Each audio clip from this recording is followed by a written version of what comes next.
Hey everybody, Mike Caudill here again, author of Return of the Prodigal, here to wish you and your family a happy and healthy new year. And we're going to try something a little different today. I had an idea that in honor of New Year's Eve, I was going to go ahead and read a chapter for everyone from Return of the Prodigal. The reason I came up with this idea, it's a chapter titled The Jewel of Passyunk Avenue.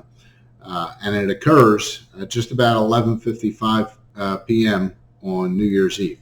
So let me go ahead and set the stage for you guys, especially those of you who have read the book. You may recognize this chapter. So what's happening here is Nick is at Caffe Vecchio, his late father's restaurant on Passyunk Avenue. He's there with Gary and the guys. And the staff and the place is full. They've just had an unexpected, somewhat uninvited visitor that has been essentially thrown out. And as the countdown begins, Nick receives another quite unexpected visitor of a different sort. So let me just jump right into it, and I hope you guys enjoy this because I really enjoyed writing it. So here we are, from Return of the Prodigal, the Jewel of Passyunk Avenue. The room soon returned to normal.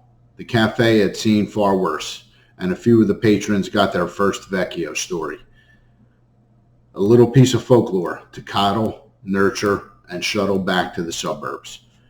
That was the magic sauce Tony was huckstering all those years. An experience.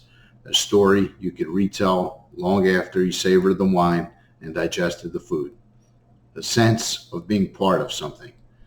That was what people like the Rose didn't get, would never get. Tony was a storyteller first, a restaurateur second. The cafe was the medium, but Tony was the message. And the paintings, they were the most indispensable tool in the old sorcerer's bag of tricks, the diversion. While everyone was focused on the pictures on the walls, Tony was performing his sleight of hand somewhere else. A few minutes before midnight, the bar was packed. The dinner guests who had stuck around were ready to hoot and holler at the stroke of midnight. Gary and Nick were huddled together near the hostess station, drinking Peronis and keeping a careful watch for any late arrivals lurking out on the avenue. At 11:55, one showed up.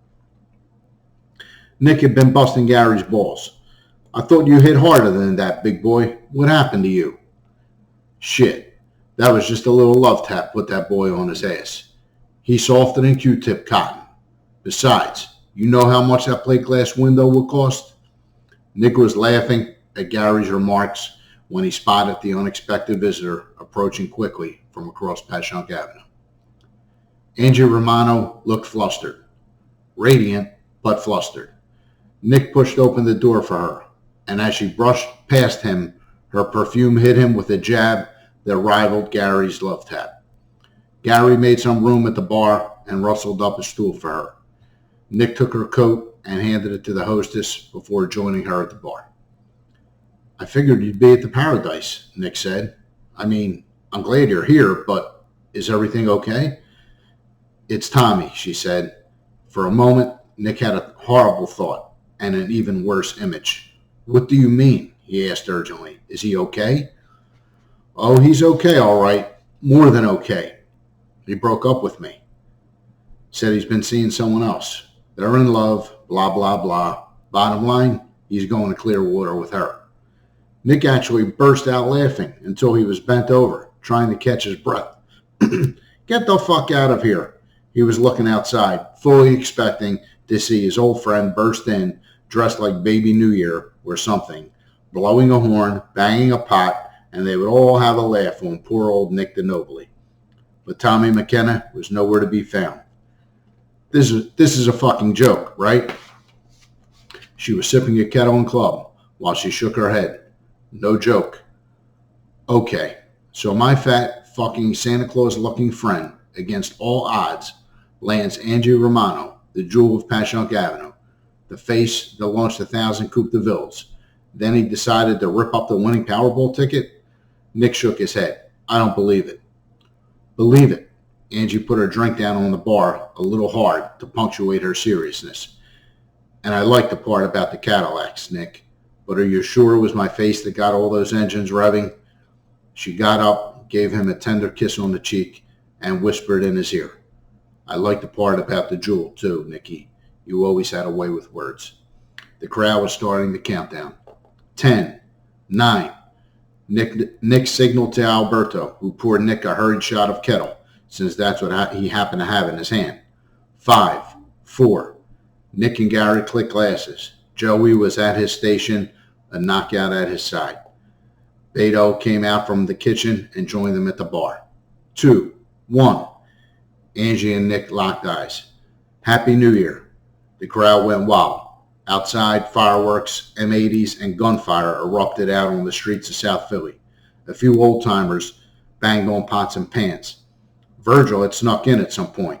He must have got some love out on the avenue because his mask had an enormous set of red lipstick lips dead center, making him look like the Joker.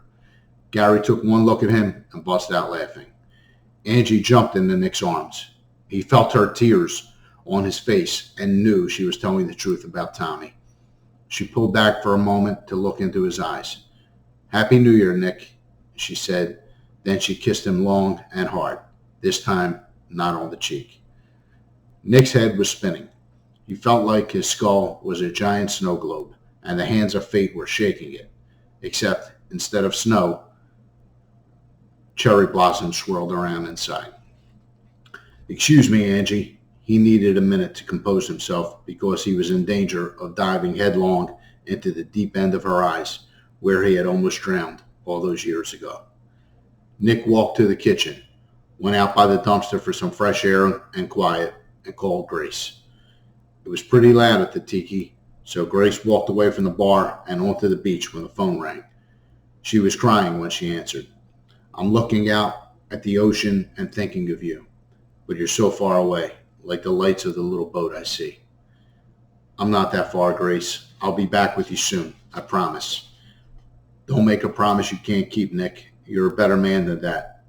I swear, if I thought you were on that boat, I would swim out to you in the dark. Nick thought about it.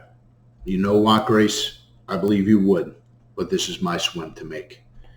Okay, Nicky, just come back to me, my love. This is where you belong.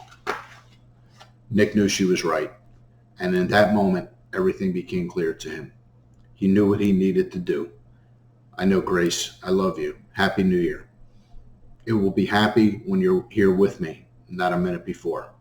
Grace hung up. Nick was about to go back inside when he heard a crash from behind the dumpster. He froze for a second until he saw a rat scurry along the wall. That filthy vermin had made all that racket. Well, I hope you enjoyed that. I wish you all a happy New Year. The new book, Revenge of the Prodigal, should be coming out to you this summer, hopefully by the 4th of July. And oddly enough, this chapter I just read, pay close attention because there's a reference made to it in Revenge of the Prodigal, and it becomes quite important.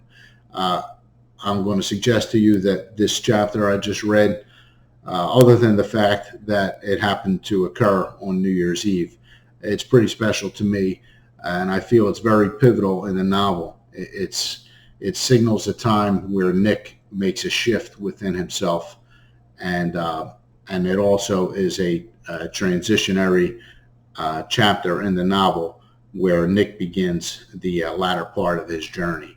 So I really hope you enjoyed that as much as I enjoyed reading it to you.